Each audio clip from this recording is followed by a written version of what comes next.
On the cold, mist-shrouded morning of November 14th, 2011, a heavy-duty Mitsubishi transport helicopter fought against the violent, unpredictable crosswinds ripping through the jagged peaks of the Southern Alps in Yamanashi Prefecture, Japan. Inside the vibrating, uninsulated cargo hold, 11 reinforced steel crates shifted heavily against their industrial tie-down straps, their metallic locks ringing out with every sudden drop in atmospheric pressure. The ground crews, waiting in the sub-zero temperatures of the remote alpine valley below, shielded their eyes from the blinding rotor wash, entirely unaware of the living cargo concealed within those metal walls, or the profound, terrifying mystery that was about to unfold across the landscape. What occurred over the subsequent 15 years defied the conventional laws of environmental science, stunning the international research community and igniting a fierce debate that scientists still discuss with a mixture of awe and disbelief. What took place in those isolated mountains was an ecological transformation so radical, so completely unpredicted by the advanced computer models of the era, that it fundamentally rewrote our understanding of how the natural world heals itself.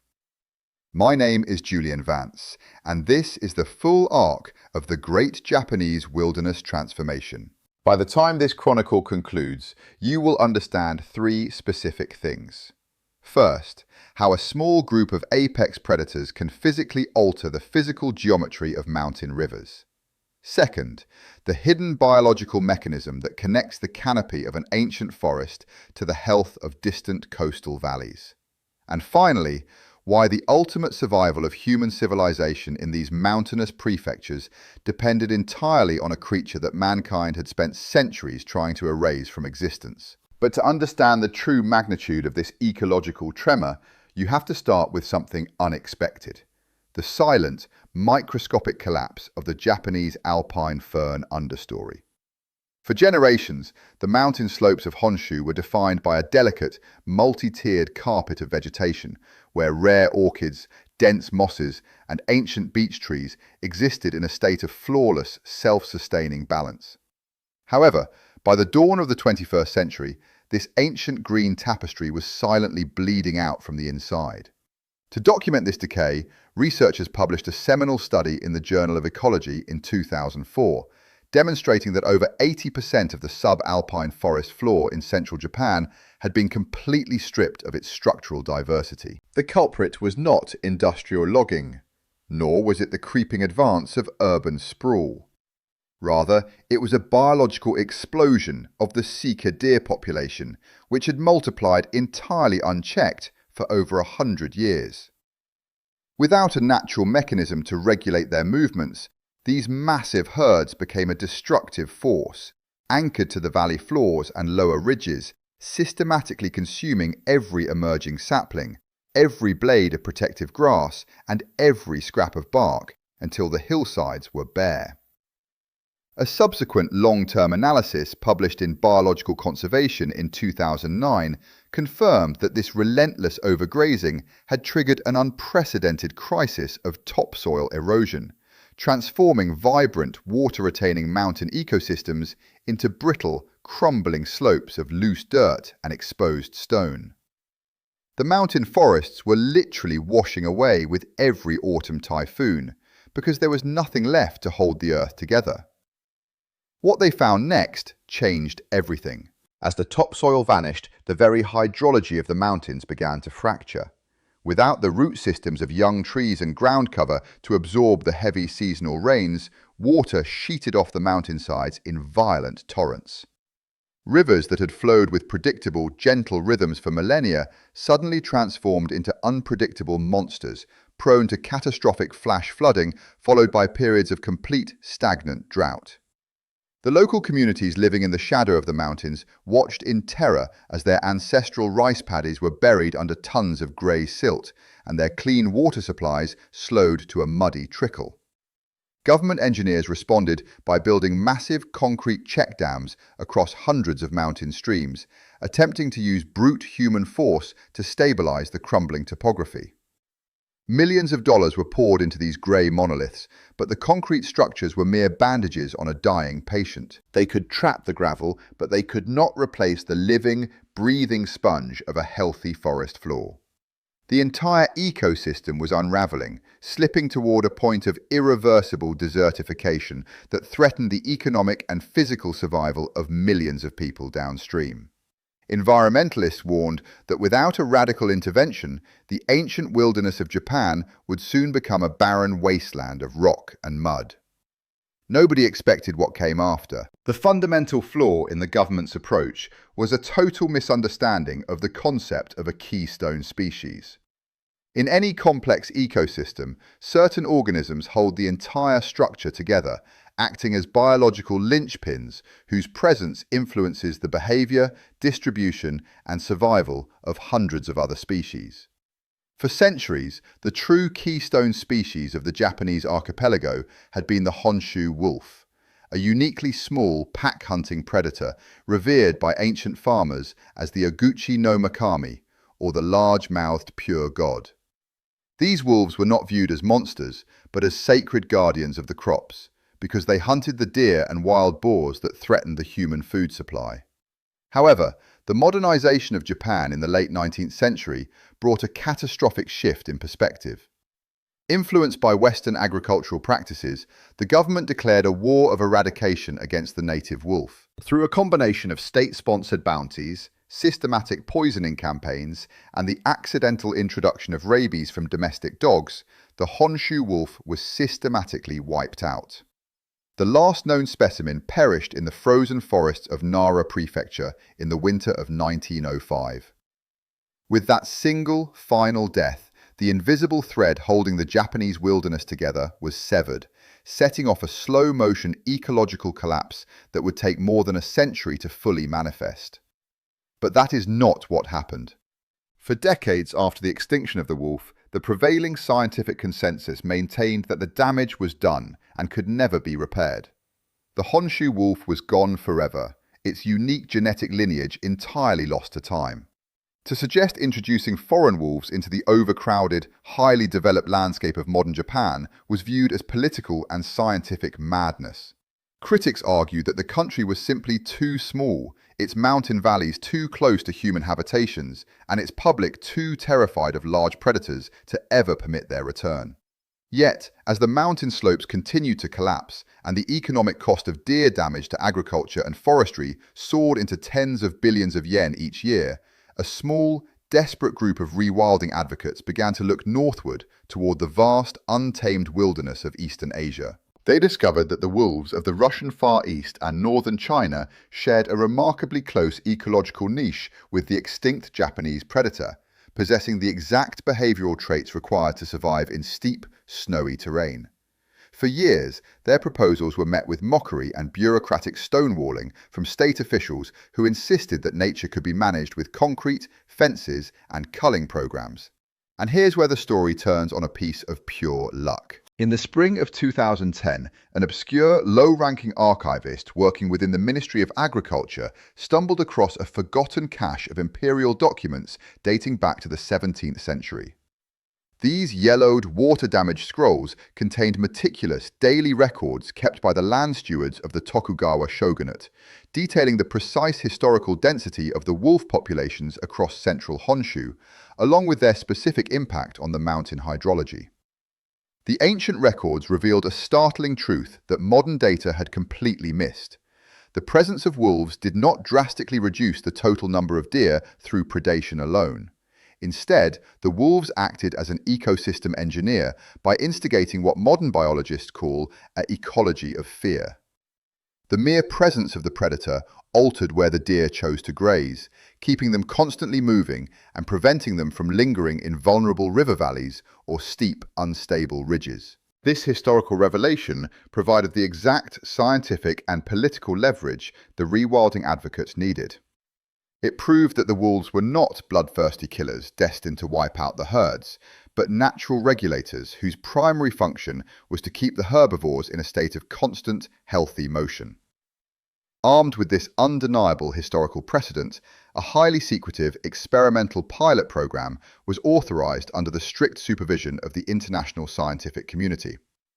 11 healthy wild-caught wolves were quietly secured from a remote region of the Amur wilderness, fitted with advanced satellite tracking collars, and prepared for their historic journey across the Sea of Japan. The logistical challenges of executing such an operation were staggering, requiring a level of precision that pushed the boundaries of modern veterinary medicine and transport infrastructure. The 11 wolves had to be captured without sustaining injury, quarantined under intense scrutiny to prevent the introduction of foreign pathogens, and transported thousands of miles across international borders within a strict window of time to minimize their psychological trauma.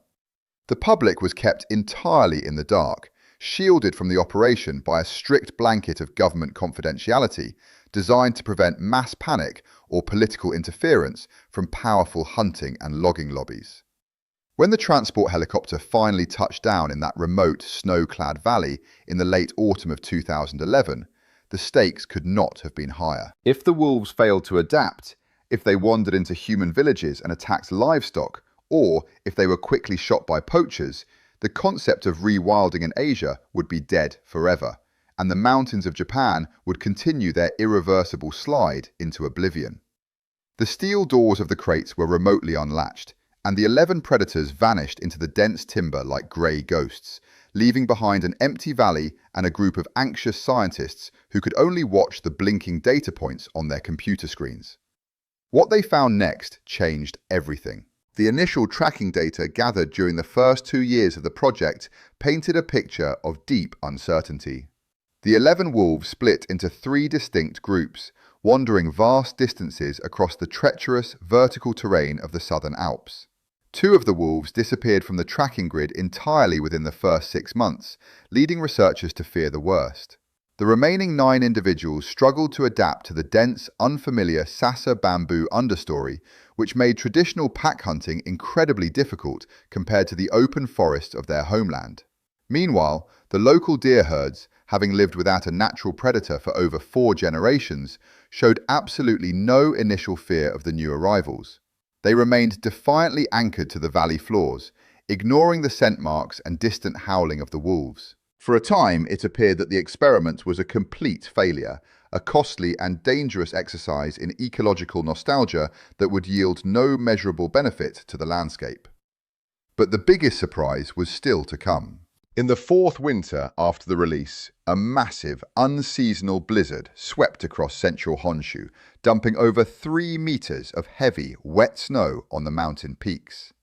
This meteorological event triggered a sudden, dramatic shift in the behavioral dynamics of the entire region. The sika deer, bogged down by the deep snow in the high country, were forced to migrate down into the narrow, steep-sided ravines where the snow was shallower. For the wolves, this was the tactical turning point they had been waiting for. The narrow ravines neutralized the deer's superior speed, allowing the small wolf packs to hunt with devastating efficiency. Within a single season, the wolves established a definitive territory, their hunting patterns creating a visible perimeter of danger across the landscape. The deer quickly learned that entering the deep, confined valleys meant almost certain death. For the first time in more than a century, the herds were forced to abandon their preferred grazing grounds and retreat to the safety of the higher, more open ridges, constantly moving from one area to another to avoid detection. This behavioral shift triggered a magnificent, instantaneous chain reaction through the vegetative community, a phenomenon known to science as a top-down trophic cascade. With the deer permanently driven away from the riverbanks and vulnerable lower slopes, the seeds that had lain dormant in the degraded soil for decades finally found the space and time to germinate.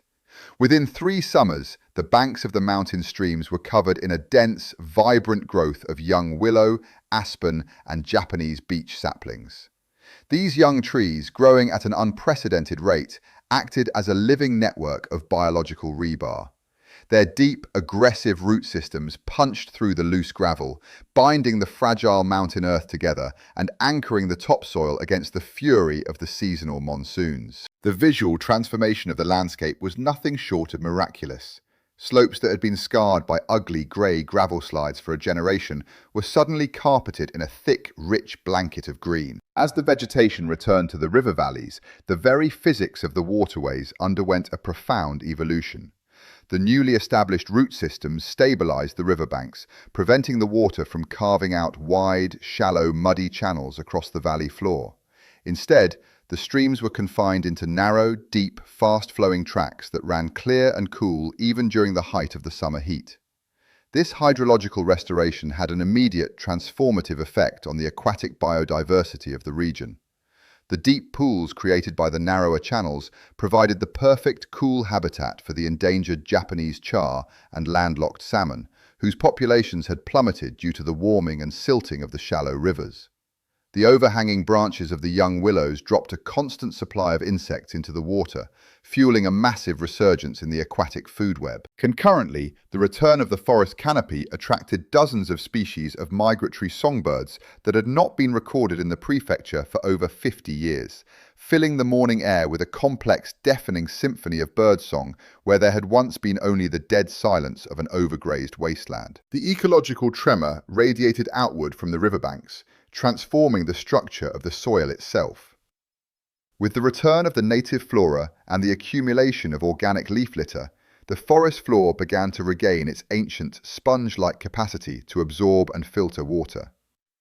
The violent flash floods that had terrorized the human communities in the lowlands dropped by over 60% within a single decade, as the mountain slopes learned to hold on to the rain once more. The clean, mineral-rich water filtering through the restored forests eventually made its way down to the coastal estuaries, carrying with it vital nutrients that triggered a massive boom in the coastal kelp forests and local fisheries. The return of 11 wolves to a remote mountain peak had, through an intricate web of biological connections, revitalized the economic life of communities living dozens of miles away on the shores of the Pacific Ocean. Today, 15 years after that historic morning, the Southern Alps of Japan stand as a monument to the extraordinary, self-healing power of the natural world. The 11 wolves have grown into a stable, tightly regulated population of several dozen individuals, their presence woven seamlessly into the fabric of the modern landscape. The great tremor that shook this ecosystem was not a force of destruction, but a tremor of resurrection, a profound awakening of a world that had forgotten how to live in balance. It proved that human engineering, with all its concrete and technology, can never truly replicate the elegant, terrifying efficiency of a complete, intact ecosystem. When we look out across these rejuvenated valleys, we are forced to confront a timeless truth about our relationship with the earth. We learn that the wildness we spend generations trying to tame is often the very thing we require to survive, and that the ultimate measure of our civilization's maturity is our willingness to share the landscape with the forces that created it. The voice of the wolf, once erased from the cultural memory of this nation, now echoes across the moonlit ridges of Honshu each night, a beautiful, haunting reminder that the past can be redeemed and that a broken world can be healed if we only possess the courage to let it. What are your thoughts on the profound transformation of Japan's wilderness and the reintroduction of apex predators to modern landscapes? If you found value in this journey through the hidden connections of our world, consider subscribing to the channel to join us for future chronicles. My name is Julian Vance, and thank you for listening.